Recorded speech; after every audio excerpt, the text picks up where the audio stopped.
We're going to do the Silkweaver's exercise, which is a standalone, unattached Qigong art. It's not part of any particular tradition, martial art or healing art or spiritual tradition. It's just a piece of Chinese physical culture. Okay? And it's somewhat popular in China. And it's very neutral. It goes like this, feet together, breathing through the nose. Again, slowly raise the right arm up in a curve. Palm facing the left. Once overhead, touch your thumb to all four fingers, forming what we call Tai Chi the crane speak.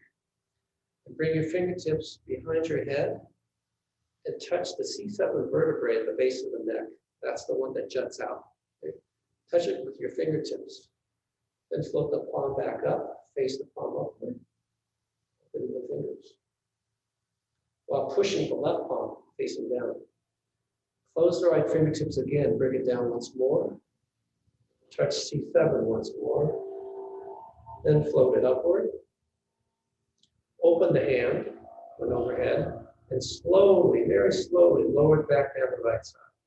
But straight to the right. Okay.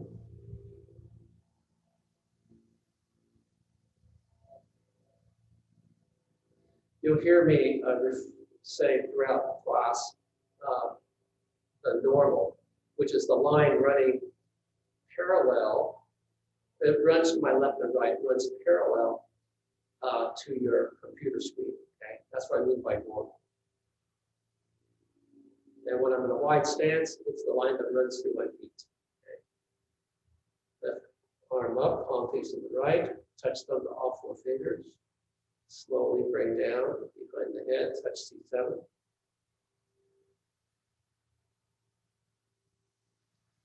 Then raise up the palm, open fingers, face upward, while pushing the right palm downward. Close the left, bring it back down once more.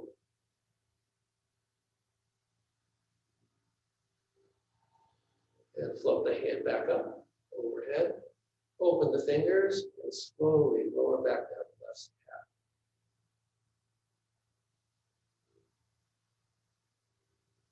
Straight to the left, down the normal.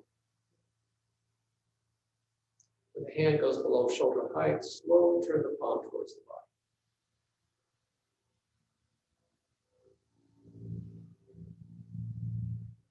Now, same pattern with both arms, very slowly.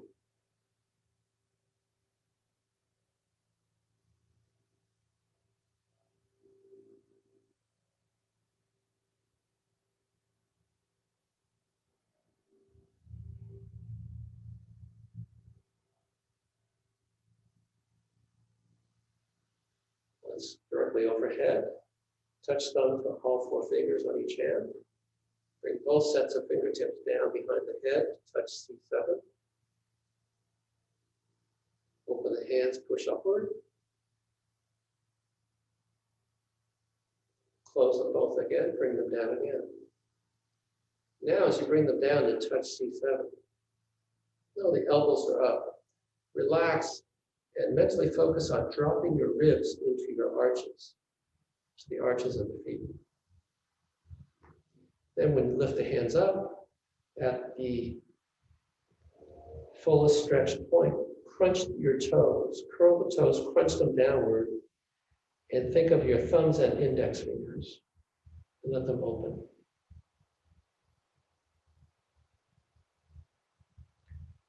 And then as the arms start to lower here, relax again and drop your ribs into your arches.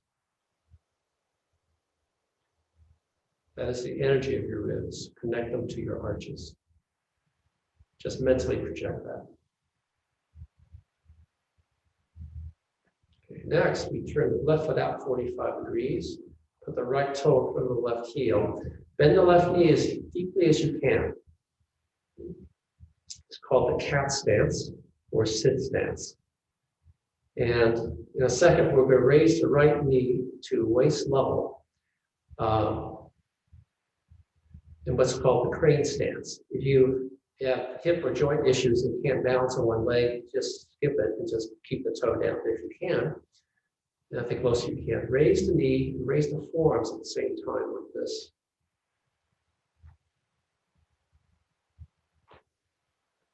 Then step to the right, 2 shoulder widths. Make your feet parallel. Bend the knees forward over the toes like you're sitting in a big, wide saddle. And then push the palms straight out to the side, shoulder height.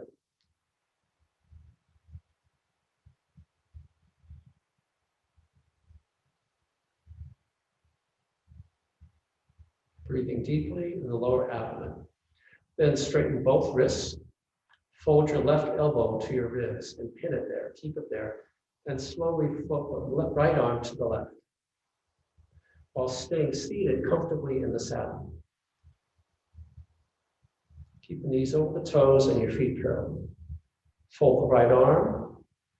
When it approaches and touches your left hand, stretch the left arm down to normal. It looks in general like you're drawing a bow and arrow, except your palms are different. Left palm faces away, fingers up. Look at the back of your left hand. Stay seated. Then straighten left wrist, drop your right elbow to the ribs, and do the same thing with the left arm. Float it across, keeping the rest of your body still. Don't turn the waist or the torso, just fold the arm across the front of your front side. And when the left hand touches the right, stretch the right arm down to normal this way. Left elbow pulls the opposite direction. Look at the back of your right hand.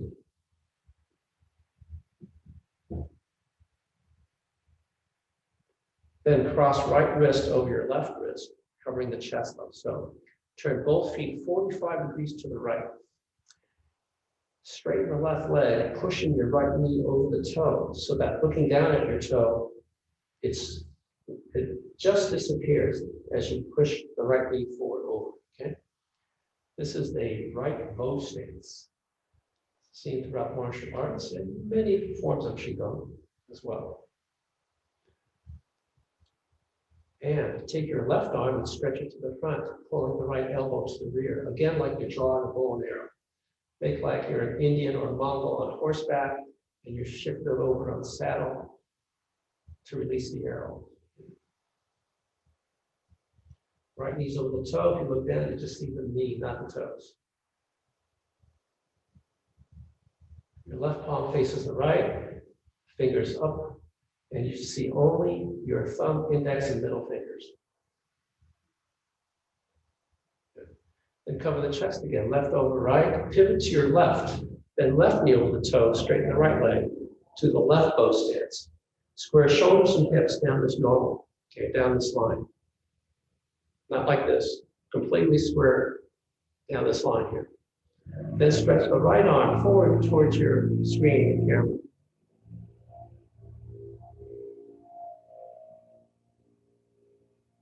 Fingers pointing upward, and you see only your thumb, index, and middle fingers. Breathe deeply in the lower abdomen.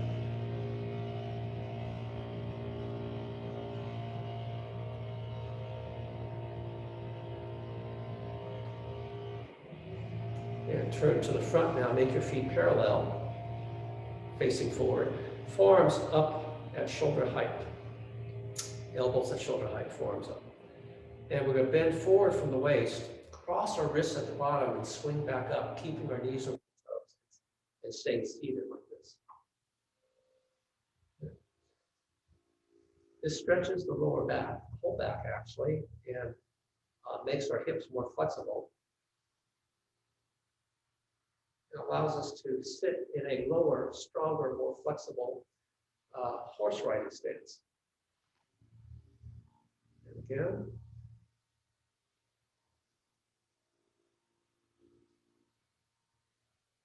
And once more.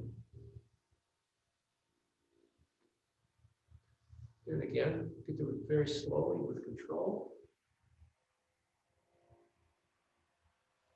And once you get the hang of that, really, you can just let your torso swing with gravity and bounce back up. When you cross the wrist. Bring your hands to your side, slide right foot in, The next movement in the sequence, I call the backward peddling walk. We're going to lift the knee, kick back, swing a straight leg, and take a short step.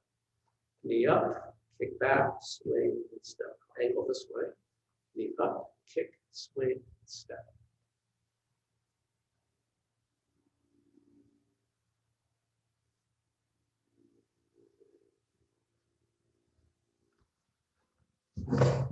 At home, if you can't balance and or losing your balance, you can do this practices very easily holding a chair or even two chairs. Let's do this in place. Knee up, kick back, swing, and step. Knee up, kick, swing, step. Other side. Most people will tilt forward when they kick back. You want to get out of that pattern and keep the back straight.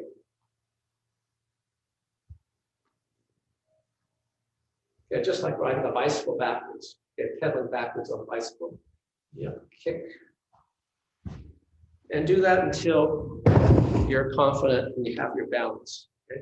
Let's do another 7 or 8 of these. Okay? And do it with this breathing synchronization. Inhale when you lift the knee. Exhale throughout the rest. Inhale, lift. Exhale, kick, swing, and step. Inhale, lift. Exhale, kick, swing, step.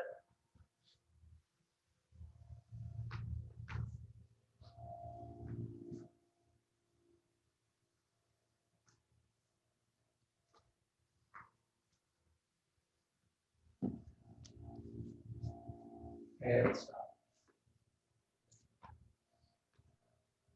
Next, bring your feet together, bend both knees deeply as you can. Relax the neck and rotate the head 3 times in this direction. Make 3 circles.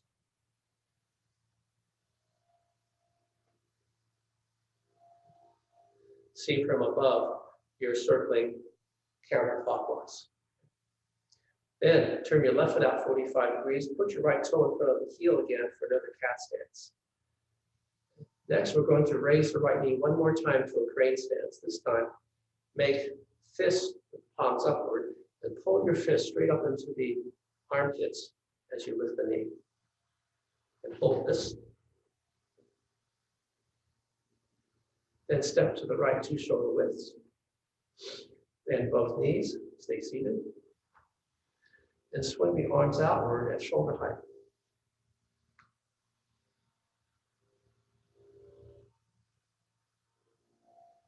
Breathe deeply in the lower abdomen. Expand the belly as you inhale. Contract as you exhale.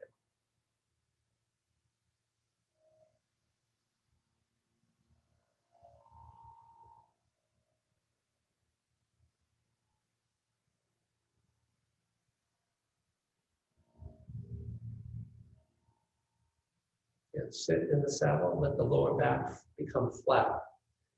And all Qigong, Tai Qigong Fu practice will iron out, smooth out the lumbar arch so that your lower back becomes very flat and relaxed.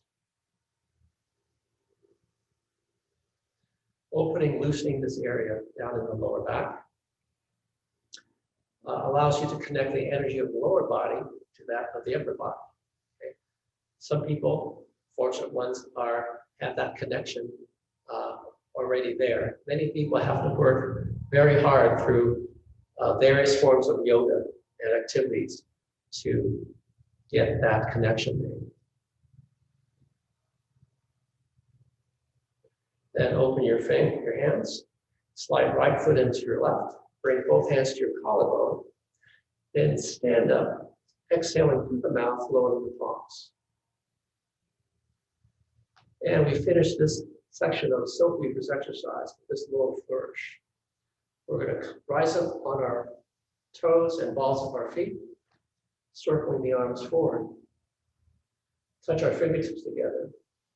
Bring the palms back towards the throat, staying on our tiptoes. Then drop the heels and lower the palms. And again, come on up, circle the arms, hands forward at throat level.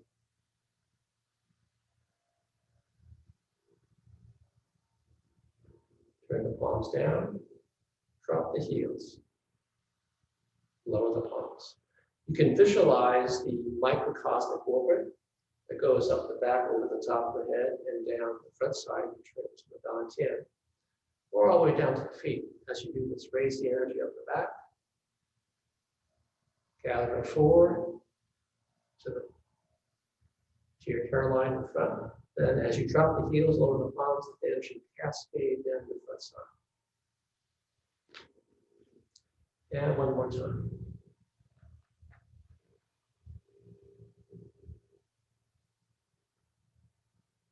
Take some balance to take some practice to balance this way.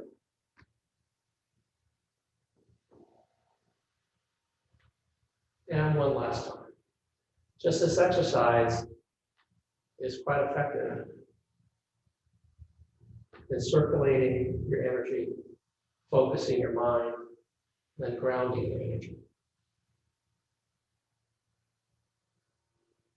Okay, that's one section of Silkweaver's exercise. Again, it has a lot of very practical aspects to it. Our backward peddling walk. We'll raise the knee, kick back, swing, and step.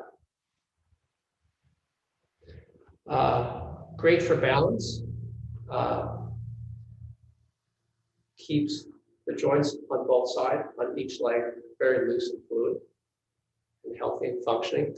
And this codifies, represents at least six different leg maneuvers for martial arts.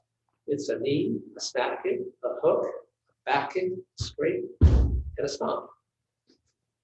So you may not be conscious of it, but if you're occasionally mindful of this, you're practicing a little self-defense skill, a nice reflex, while doing this part of the Qigong.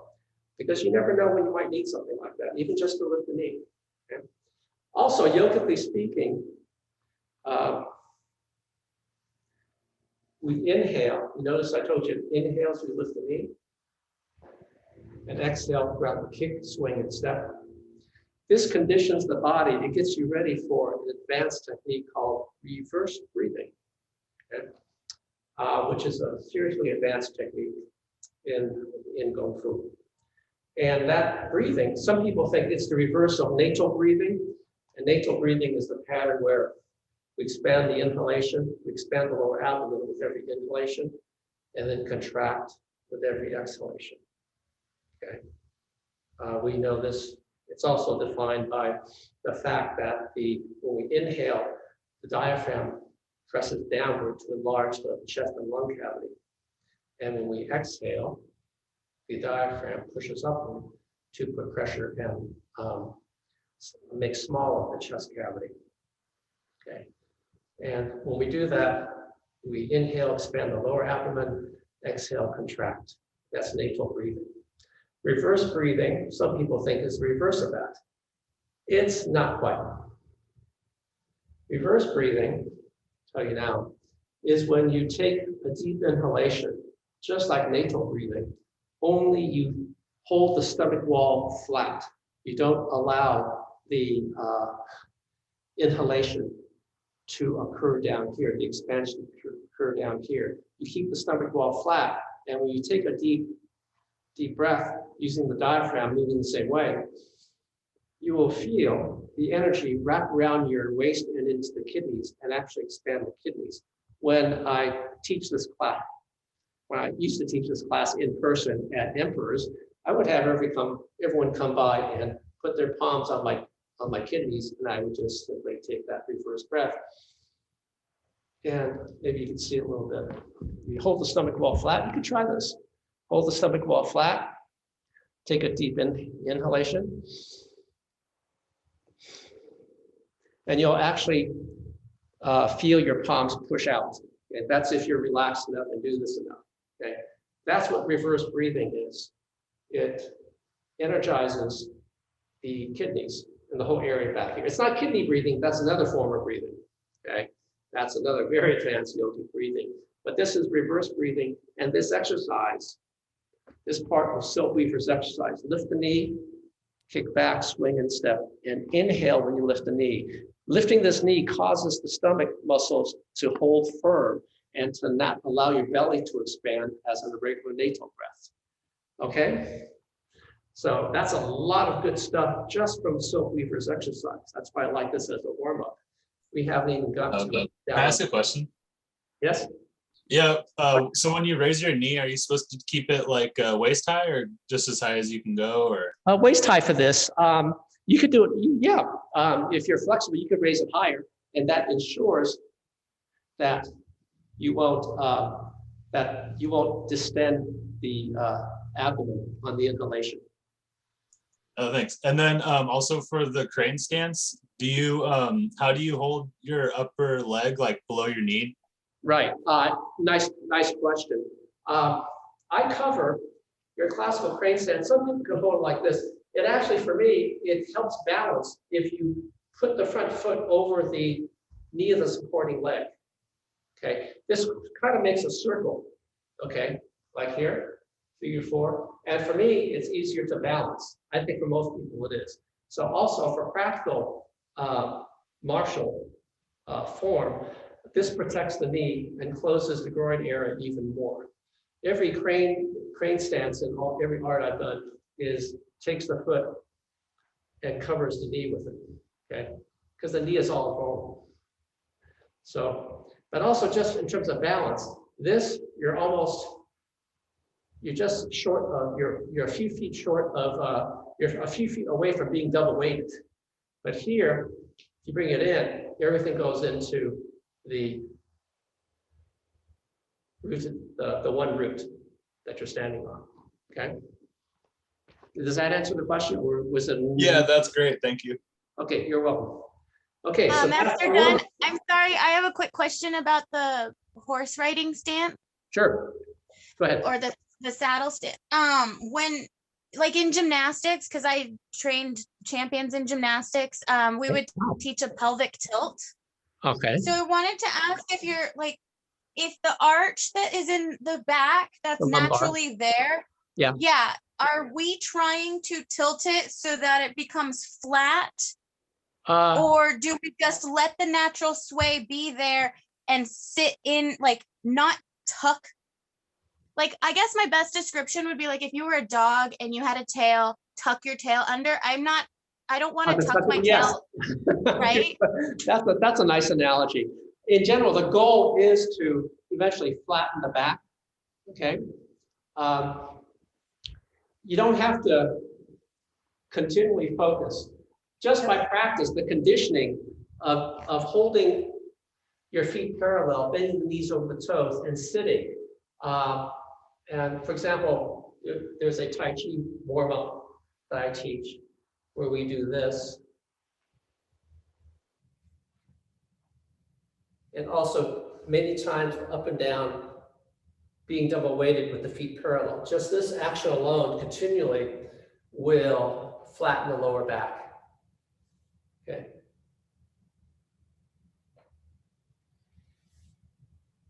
But to answer your question, yes, we do ultimately as a teacher, depends on the teacher. Some teachers won't mention anything about the back. They'll just make you do forms, Tai Chi, Kung Fu, or whatever style it is for 10 years until it just naturally happens. The conditioning will take care of it, okay? And to move optimally, to move with the speed, power, precision of a particular art, you realize natural movement can only occur if the lower back is flat, okay? And also, that's also how the only way you can absorb energy through the body defensively and send it into the ground so it doesn't harm you. Okay, if there's a break here and a mighty blow strikes you, you won't be able to dissipate the energy through the body into the ground. I'll play you a video that alludes to that fact, okay? So it's a practical value. Again, yes, I like to teach the flattening of the back, okay? Because it makes everything go faster, okay? Everything you do, you want to flatten the back, okay? And especially, again, circling palms, the very first exercise of the Tao Tan Pai 31 series, that is a great opportunity to do that, okay? But yes, the answer is you can do it just, if you want to be mindful of it, that's fine. If not, just do the exercises and the conditioning brought about by repetitive practice will take care of it, okay? Any other questions? So Thank anyway, you so much, Master Dunn. sure, you're welcome. Now, let me think. So that's all for Silkweaver's exercise and reverse breathing. Again, throughout this practice, we're going to do natal breathing. Expand the belly as you inhale, contract, let the abdominals fall inward as you exhale. Breathing only through the nose, okay? And do this quietly, best you can. So, to start with our series of standing meditations. Number one is circling palms, and we assume the horse riding stance by turning our feet 3.5 times, 45 degrees outward, then angled inward 45 degrees, then outward again, and then 1/2. Swing the heels out so your feet are parallel. Now sit. Okay. Feet parallel, horse riding stance. Also, the school I first trained in, we called this a square horse. Okay, I think in the West, in American parlance, they used the term, the idiom, to represent all stances as horse or horses, which comes from the horse riding stance. Okay, so on this first one, you can stand a little shallow, just a little bit is fine, or you can go as deep as comfortable. And we begin by floating the right arm up to the side. Exhale through the nose. And when the right hand's in front of us, inhale, float the left arm up to shoulder height. Bend the right elbow and point your right fingertips to your left bicep. Then exhale as you gaze at your left fingertips, turning the waist and floating, swinging that left arm to the right, turning the hips and waist so the left arm points all the way down the right normal. And then inhale, square your hips to the front and float the right arm out, extended. Exhale, turn the waist and float the right arm to the left.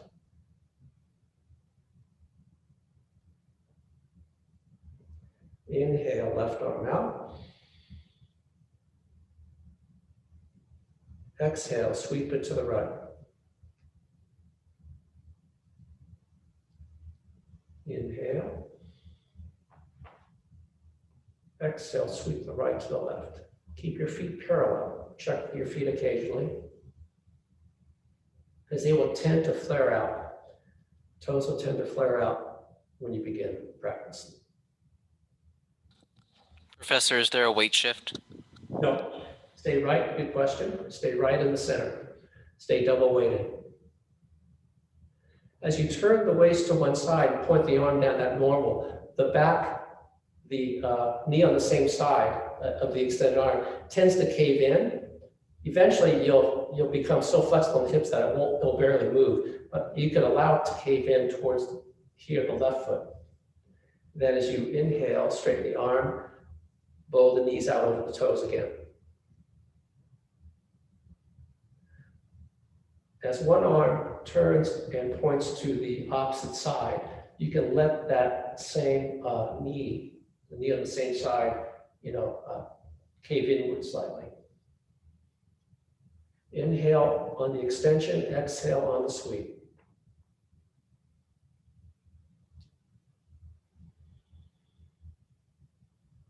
And focus your eyes on the fingertips throughout. Concentrate gazing at the fingertips without any lapse.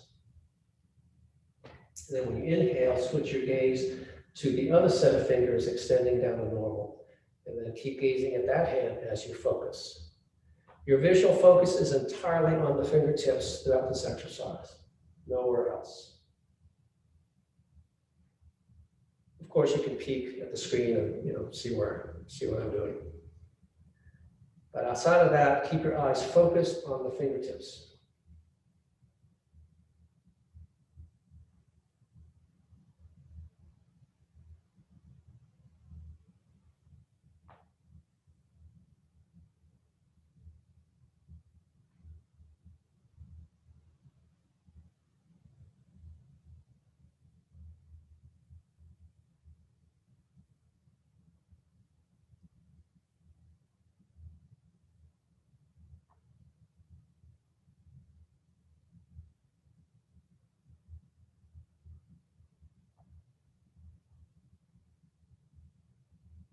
Now, another fine point, very important. Right before you extend the bent arm, your chest opens, the fingertips floats away from the bicep, your chest opens here. Point the fingers of the bent arm down to normal, then square the hips and float the arm out, extending it. And you do this on both sides.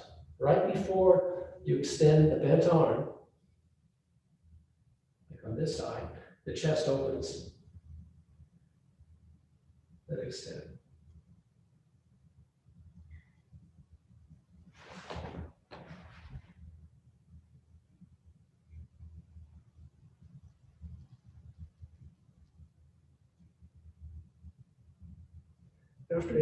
After 8 repetitions, when the right arm floats out for the 9th time, exhale, drop the wrist, float fingers upward, then slide right foot into the left, inhaling, then exhale through the mouth, lower the palms and straighten the legs. Okay. That's one set of 8 of circling palms.